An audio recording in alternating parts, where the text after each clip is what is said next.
And what are the benefits of silence? So this is really interesting. So 6 valuable things that silence gives us according to Chris Stefanick. So first is silence and substance. So it's silence will help us become more focused, producing a more meaningful work. And also it will help us to have ears to listen.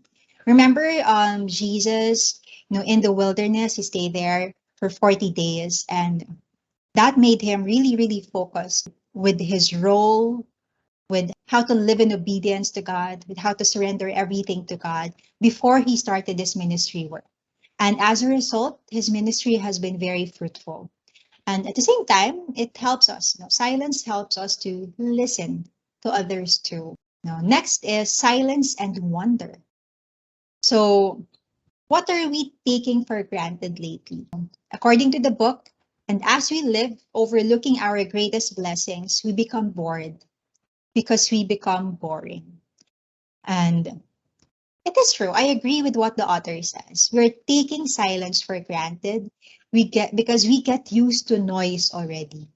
And we get to take for granted simple things because we are so consumed with the noise of this world, with what to do next, with the notifications, with what to watch on Netflix, and so on. I put this question here. It says, when was the last time you were in awe of something quite simple? It says in the book as well that reverence is the silence that creates space between you and the world around you. So a lot of times we're so distracted. We're focused on our phones. We do not notice small wins and even beautiful things in the present moment. We are forgetting to live in the present moment. So we're forgetting to wonder. So next benefit is silence and gratitude. So Dr. George already shared earlier about gratitude. And it says in the book, silence leads to reverence. Reverence leads to wonder and awe. Wonder and awe lead to gratitude, and gratitude leads to joy. So see how they are all interconnected with one another. And I really agree.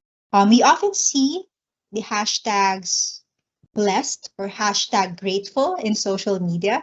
So we always make sure that social media is a part of all the great things happening in our life. And like what the author said, gratitude can be wordless. Being grateful is not about what you can tell to the world that you have acquired or achieved. It's not about counting how many times God blessed you, or it's not about listing what you're thankful for. The author says that gratitude is a state of mind and heart. And, a grateful heart does not acknowledge what should be thankful for, but it acknowledges the giver.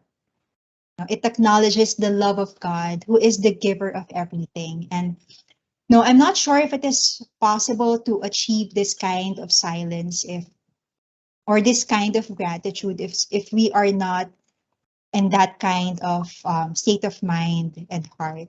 How can we enter to a deeper gratitude? Then we must deepen our silence. So the author gave an illustration about a newborn baby. And my best friend, Jeline, Dr. George met Jeline when he visited here in the Philippines. So she just gave birth, and I asked her how she is emotionally, physically, and mentally, and she said that it is exhausting, but her heart is about to explode because of joy, contentment, and gratefulness. Next benefit is silence and your dreams. So silence is the space where dreams grow. So what are your dreams? I think always try to find that time to pause, to just turn off your phone, turn it on mute, and just try to recall what were your dreams back then. Why? Because, most of our dreams are forgotten. But you know what? God knows each one of them, and He never forgets them. There are dreams and desires that we just decided to let go or to just really forget because of what the noise around us is telling us. We have the faith, but we did not allow it to grow. We did not allow the faith to grow because we are focused more on the noise. Another benefit is silence and rest. I like this. So By the seventh day, God had finished the work he had been doing. So on the seventh day, he rested from all his work. And that's from Genesis 2, verse 2. So the fourth pillar of our five pillars of wellness is sleep. And we highly, we really believe that sleep plays a very, very important role in our, not only in our physical health, but also in our mental, emotional, and spiritual health. We all need a deep rest. And I wrote a devotion before entitled Deep Rest of Our Soul. And I wrote there that it's like there's a murmur deep within us telling us that we were never enough. We do not experience deep rest of our souls because of the noise around us that reaches even deep within us.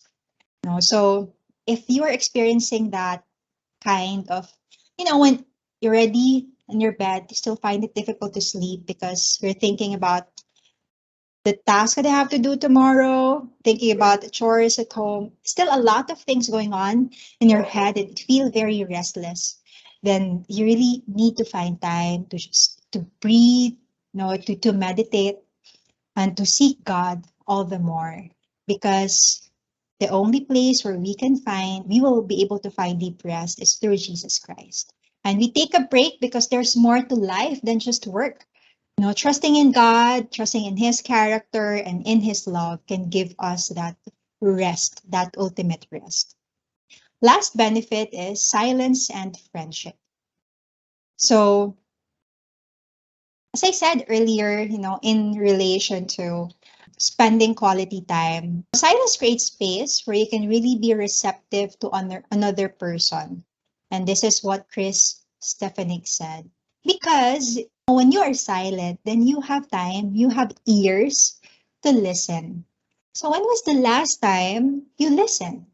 When was the last time that you listened to your family while a family dinner or while in work having a discussion? When was the last time that you just decided to be silent and listen to them? Going back, because you want to be on top of everything. Sometimes you also want to be the highlight or the star of the discussion, Silence doesn't mean that we know nothing about the topic or we don't care about what they're talking about. Silence also means we want to respect their views. We value their opinions and stories and that we can spend time with them undistracted.